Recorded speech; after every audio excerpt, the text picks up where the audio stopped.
let's have a look at how to install aluminium mesh on a Klip-Lok style roof.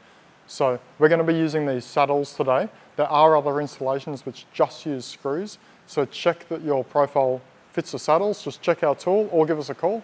The tools you're going to need are a drill, a 1/4-inch nut setter, and some tin snips. Let's have a look how to install it.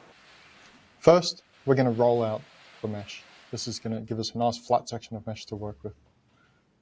Then we're going to come through and put on the gutter trims. So we're doing the gutter side first.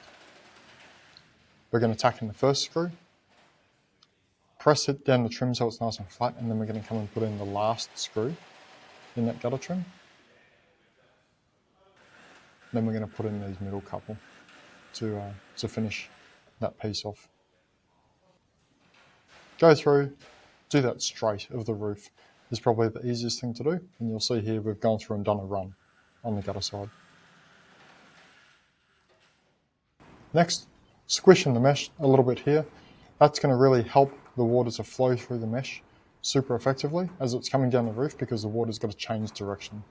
It'll really help the water to kick into the gutter really effectively, especially suitable if you've got a small aperture mesh. Next, we're going to take out these notches. That's going to help the mesh sit really nicely into the pan and across the top of the rib of the roof sheet. The notch is about 150 millimeters deep, and at the top side, or the small side of the V, it's about 25 millimeters, and at the base, or the big side of the V, it's going to be about 55 millimeters. It will vary depending on the roof manufacturer, just a little bit. They don't tend to vary very much. So we've taken these notches out, then we're going to put in these screws to hold the top of the notch into position. Then we're going to put the saddles on. You can see which direction we've placed the saddle there. The idea with the saddle is it holds the mesh into the pan of the roof.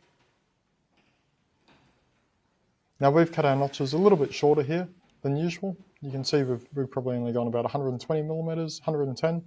If you want to go a little bit longer, if you can, then definitely do it, because that's going to help give you a more shallow angle for leaves to blow off. It depends really on how wide your gutter is and what width of mesh you've got.